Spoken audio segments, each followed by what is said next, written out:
Hey guys, long time no see. I'm here today with a book related video because I keep getting questions from you guys. When are you going to film a book review, a book haul, anything book related? You guys keep asking me about books. So I finished reading a book yesterday and I decided to film a reading wrap up and also a book haul that I'm gonna film right after I film this video. So this is a little stack of books I finished reading recently and I want to talk to you guys about them. So let's get started, get comfortable, get yourself a cup of tea, coffee, hot chocolate. So the first, I'm gonna go in random order. This is the book I finished reading recently, yesterday actually, as I mentioned. It's by E. Lockhart and it's called We Were Liars. Oh, there's a very cute picture of my boyfriend and I in Catania. So We Were Liars. This book was amazing. Right off the bat, I'm gonna say that I really enjoyed it and I would recommend reading it.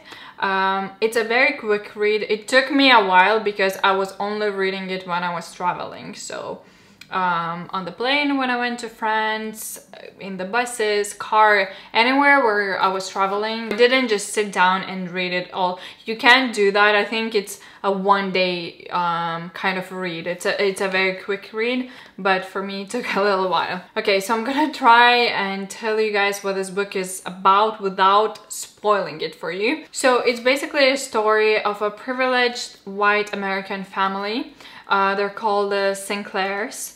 And they live on an island. It's called Beechwood Island in Massachusetts, USA. And I really love that there's a map at the beginning of the book. I always love books with maps. I don't know, something about them. You kind of visualize it better where everything is. I think it's super helpful. So that is Beechwood Island. And it's a very rich family. So they have this house called Claremont. Claremont is the main house that the action evolves around. So this is Claremont, there's Windermere, Cuddledown, Redgate. Claremont is where the grandfather lives and the kids live in all the other houses, and they come there every summer. There are four main characters. So the main character is called Cadence. And then there is Gat, Mirren, and Johnny. They call themselves Liars. That's where the name of the book comes from. And so they meet every single summer on the island and you know, they live typical teenage life. They go to the beach, they sit on a rooftop. So in this family a conflict starts because this grandfather, he has three daughters and each of them have a family with those kids, and obviously he's gonna leave his property to the grandkids. But the daughters start arguing and fighting amongst themselves as to who's gonna take which house, and it becomes really nasty, like between them. They're family members, but they argue a lot, they bicker a lot, and it just kind of becomes all about money, who's gonna get what, and it really pisses off the grandfather. And the kids as well. So they start hating Claremont. They don't want to go there at all. There's an accident that happens. I'm not gonna tell you what happens, but something happens to the protagonist, to Cadence, and she loses some of her memory from the summer 15, when she was 15 years old. She cannot recall the events. People actually don't tell her what happened before the accident, before she lost some of her memory. She's asking, but they wouldn't tell. The doctors don't tell, and her mother doesn't tell. And she's like, please tell me, I want to know what happened. They all say, no, you have to wait till your memory comes back naturally, you'll remember. And towards the end of the book, her memory comes back from summer 15. And it is very tragic. I have to say, I didn't anticipate it. Like, the ending was really shocking, and it's a sad ending. It's not a happy ending book, and it's gonna shock you. I probably saw some of it coming, but not to that point. Like, I was like, what? Gat is actually the only one who's different because he is half Indian. So the whole family is like very white and blonde, and they are pictured as that, like being like super light, and Gat is of a darker skin, and grandfather doesn't like him for that. He's a bit of a racist, and Gat also has a slightly different worldview. He says like all of the troubles we have in this family, they're nonsense. There are so many serious issues in the world. He tries to open up their eyes, like, you know, look outside the world, stop thinking only about yourselves and the money and everything. And so I feel like Gat is a very interesting character. He probably was my favorite. I didn't like Cadence at all, the main character. There is some romance going on between Gat and Cadence. I do highly recommend that you read We Were Liars. The other one I've read is Sherlock Holmes short stories. So yeah, these are actually super short. You can read this in under an hour. So I got this book at a retro bookshop, and it's actually for students. So it's a very simplistic Sherlock Holmes book, and something that you can read super fast. And yeah, if you do love detectives, Sherlock Holmes is where you should start. Okay, then I've read a very popular book. It's called The Life-Changing Magic of Not Giving a Fuck by Sarah Knight. And I didn't like this book at all. There's so much hype around it. Everyone says how amazing it is. Like, it's Instagram is full of pictures of this book, but honestly, and I was influenced by the hype. There are some good advices, I have to say, but most of it didn't do anything for me. Basically, the essence of this book is just do whatever the heck you want and do not listen to anyone, follow your heart, which I was always kind of like that, but I thought this book is gonna teach me something new, but it didn't. And the word fuck is mentioned like 20 times in every single page. At first it's like fun and quirky and kind of humorous, but then when you read the word in every single page mentioned so many times, you get sick of it and you're like, come on, that's enough. And there are also some lists that you can make. So she gives an example and then you can make your own list. So for example, work-related stuff I may or may not give a fuck about. I couldn't really relate to this book. Sometimes it says like, do not give a fuck of a baby's christening in your family. If you don't want to go, just don't go, or do not care about it. So it kind of teaches you to pay less importance to family members or family issues or celebrations. Like, if you don't want to go, don't go. Like, don't give a fuck about it. Which I don't think it's good. Start living your best life. Personally, I wouldn't recommend this book. To me, it was a waste of money and a waste of time. I started reading it in the middle, it started bothering me and I thought I'm just gonna drop it. But, you know, I kept on going just out of principle to finish reading it, and no. Another book is by Longus. It's called Daphnis and Chloe. This book was recommended by Jean from Bookish Thoughts. She's my favorite bookish YouTuber. She actually studies Greek mythology, so she's very well read when it comes to Greek mythology, and this book was amazing. So it's a story of two teenagers, Daphnis and Chloe, and basically throughout the entire book they're trying to make love to each other. So they fall in love, but they don't even know what it is, what it means to fall in love, what is love, and it's so beautifully pictured. Basically, they look after animals. They spend most of their time together, they fall in love, and they're trying to express love to each other, but they don't know how to do it. They think there's more than that. There's more to human connection, so they're trying to find ways to have sex basically, but they don't know how, they don't know what to do. So yeah, it describes that human attraction and connection, and it's just a very beautiful love story. So I do highly recommend it. I thoroughly enjoyed it. It says, a tender novel describing eager and in-depth young love. Daphnis and Chloe tells the story of a baby boy and a baby girl who are discovered separately 2 years apart alone and exposed on a Greek mountainside, taken in by a goat herd and a shepherd respectively, and raised near the town of Mytilene. They grow to maturity, hardly aware of one another's existence, until the mischievous god of love, Eros, creates in them a sudden, overpowering desire for one another. It is a love story that is rich in insight, humorous, and ironical in its treatment of human sexual experience. Definitely agree with that, and I highly recommend this book. It was very entertaining. I've read Milk and Honey by Rupi Kaur, which is another book that's very popular on social media, and again, I was influenced by that. I saw some people posting little pictures of poems from Milk and Honey, and I was very intrigued. So I got this book and I really liked it. I read it in maybe an hour because it's a very quick read. Some of these poems are like 2 lines, literally like 2-3 lines. Yeah, they're super short. I mentioned this book in one of my favorites videos, I believe, so I am going to be repeating myself.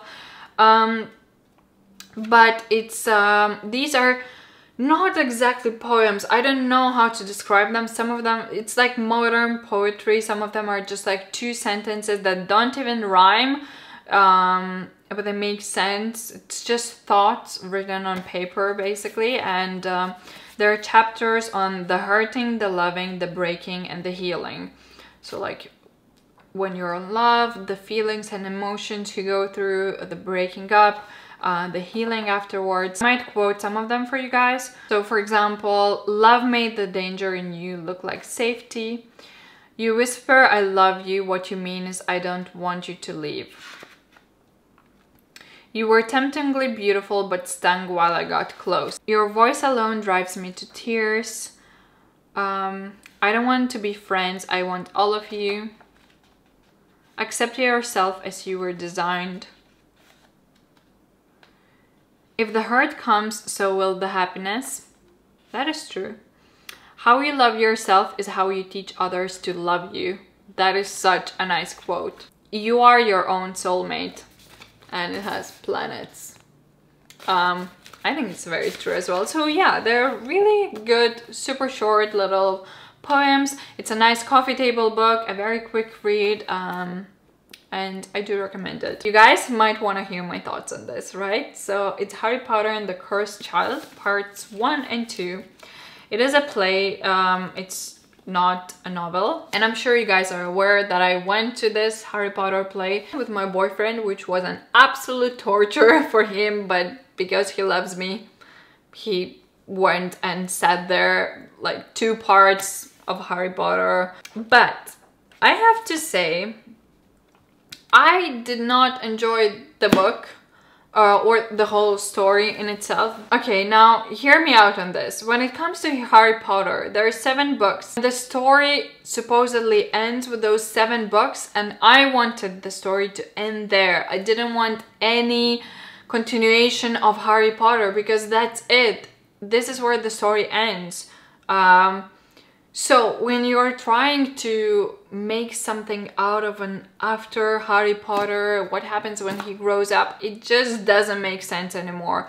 Not to me anyway. So I'm sure majority of you guys have seen Home Alone. So imagine if the directors of Home Alone decided to create a new version of Home Alone when he's an adult and, you know, his life as an adult and what happens then. No, you wouldn't want that. You would want to remember Macaulay Culkin there as Home Alone boy, and that's it. You don't care what he looks like when he's grown up. You just don't want to see that. So I feel the same way with Harry Potter. Like, the story was closed for me, and it was just the most beautiful, magical story. So essentially it is a story of a struggling father, Harry Potter, as a grown man working for the Ministry of Magic. He has 3 kids. So his son Albus, he is best friends with Draco Malfoy's son Scorpius. So Harry and Draco were enemies at Hogwarts, and now their sons are best friends. Albus is complete opposite to what Harry Potter was, as well as Scorpius. He's a complete opposite to what Draco was. and they don't really represent Gryffindor and Slytherin at all. That's why their parents struggle. These teenagers are quite rebellious. It's a story about that. Obviously, there's a bit of dark magic. There's a prospect of Voldemort coming back. The kids are obviously trying to protect the magical world from Voldemort coming back. And it's just, I don't know. As I said, I did not enjoy it. Yes, of course, it was J.K. Rowling. Of course, it's nicely written and everything, but I just didn't want to hear anything about Harry Potter's kids or him being a grown adult and father. It's just not the same Harry Potter. To me, it was a big letdown. And if you are a hardcore Harry Potter fan, I actually wouldn't even recommend reading it because it kind of ruins the whole story. For me, I just don't want to consider this as part of the 7 books. It's not Harry Potter, really. It's just the story of his kids. So yeah, and the play itself, it was really beautifully done. I thoroughly enjoyed it. But again, the actors, like, you know, completely different actors. Not Emma Watson, Rupert Grint, and Daniel Radcliffe. Completely different actors. You look at them and you don't see it. Like, I look at them and I don't see Harry Potter and Hermione and Ron. It's just someone else, someone trying to be them, and it just doesn't make sense. The sons, the 2 boys, Albus and Scorpius, they were amazing. They were acting so well.